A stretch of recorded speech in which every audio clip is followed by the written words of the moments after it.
Hi guys, my name is Merlin the Dragon Alchemist, and today we'll be talking about how to connect with dragons. Now this video will be for people who are beginners in dragon magic, but also for people who are looking for ways to connect with their dragons more. Because let me tell you, I have a lot of connecting with dragon tips. Now dragons are very ancient and wise beings, and when you're approaching them, you need to have the utmost respect. For this reason, let me explain to you the difference between invocation and evocations. So invoking them would be inviting them in, and evoking them would be summoning them, basically. Now, people just starting magic are going to be like, okay, what's the difference? They're basically the same. And they are very different. One of them can highly offend the dragons, and one of them is what they actually want you to do. They want you to invite them in. Now this is important to remember when you're on the dragon path because you don't want to offend them, and they're very picky with who they want to work with, and so if you pull a dragon that doesn't want to work with you out of their space into yours, they aren't going to be very happy about that, and the experience probably won't be very pleasant.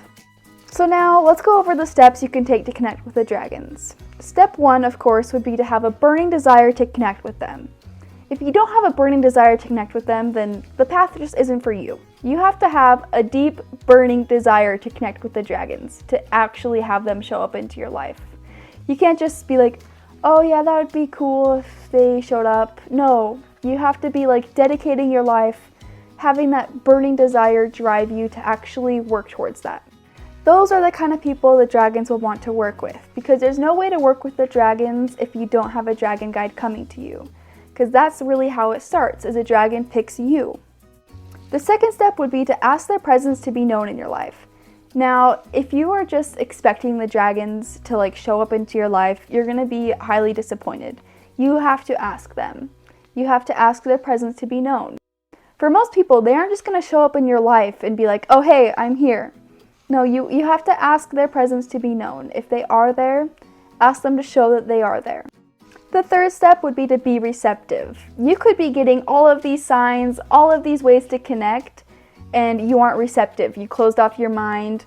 You're thinking, oh, I can't physically hear them, they aren't here. No, many people can't physically hear them, and they can't physically see them either.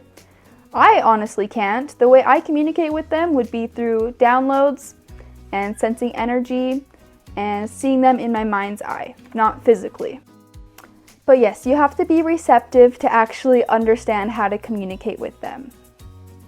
You can do this by working with your clairsenses or your psychic abilities. Now, not everyone is going to have very activated psychic abilities or mediumship skills, but the amazing thing with dragons is that you can work towards those skills and you can enhance them. Some ways that dragons have taught me on how to enhance my psychic abilities would be to practice seeing their energy, practice seeing the card before you pull the card, because a lot of times you might guess the card right. And then next would be to do spell work to enhance your psychic abilities, maybe enchant some jewelry or some crystals. That honestly works very well. There's also herbal allies, so maybe some people will resonate with lavender or mugwort. Those are amazing plants to connect with dragons. Some fun ways to communicate with them would be to sit at their altar space and communicate with them telepathically through either a candle or a picture of theirs. Or you can even just ask for them to show up in your dreams to give you signs. If you're someone who doesn't really trust in themselves to use their psychic abilities to communicate, you can always use divination. There are many different ways of divination and scrying that you can do with the dragons. For example, tarot, oracle, runes, pendulum. There's dice, there's charm readings. You can tea leaf read even if you want. So those are kind of like the basic ways to connect with dragons, but obviously you can connect with dragons in your present moments at any time and any place. Dragons might not always be there physically, but you can always telepathically communicate with them if you're open to it. As you connect with your dragon, you'll start to learn what elements they connect with more and what kind of energies they bring, and that will kind of determine on how you connect with them. Obviously, fire dragons, you can have a bonfire to connect with them. Water dragons, you can go bathe in some water or a lake. Air dragons, you can smoke cleanse. Earth dragons, you can go ground in the earth.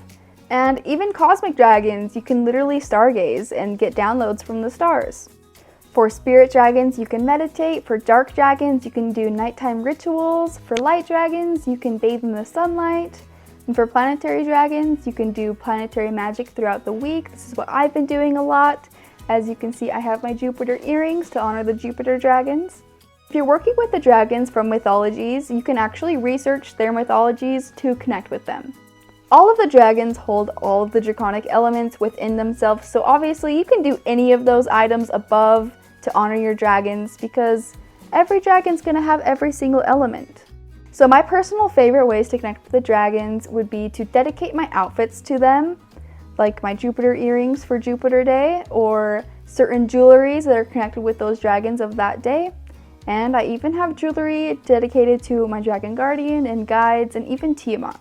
I also love using decks to connect with the dragons. I have almost every single dragon deck that I think there is. If there is more, please let me know. If I'm ever unsure if the dragons are giving me a yes or a no, I will ask my pendulum, because a lot of the times you really should ask your pendulum for certain things with the dragons, like if you're sharing their name or if you're sharing information about them.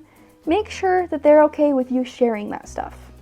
I also have planetary oils and dragon oils that I'll use every day to connect with them, and the smell and the plant magic really just like adds a cherry on top of my daily magic.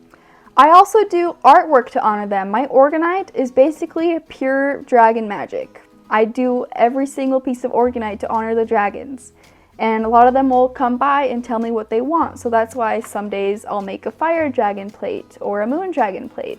Just whatever dragon comes to me, I'll be like, okay, I'll make something for you. Some other things I love to do daily to connect with the dragons is to go on nature walks and to play their playlists on YouTube that I created. If you want to listen to them, go check out my playlist. I have planetary playlists, but I also just have a general dragon dedication playlist. I also love to do simmer pots with the dragons. I find that when the air is filled with magic, I tend to feel their energy a lot closer. And then of course, as a dragon orgonite alchemist, of course orgonite is one of my favorite ways to connect with the dragons. There are so many different ways to incorporate orgonite and dragons into your practice. Like I have this charging coaster that I made for my dragon guide, and I charge oils and my water and crystals on there with their energies. And then I hold their skulls in meditations to kind of like get downloads. I hope this kind of broke down connecting with dragons for you guys and made you realize how simple it can be to connect with the dragons. Lots of these things are perfect for people with disabilities or low spoons, because like every day you're gonna have to get dressed and get ready for the day. And so you might as well try to connect with the dragons while you do that. You can really connect with the dragons in every minute, in every day, in every present moment, and that's what I love about them, is they really help you bring you into the present moment, open your gifts, and be receptive so you can really start to understand the secrets of the universe.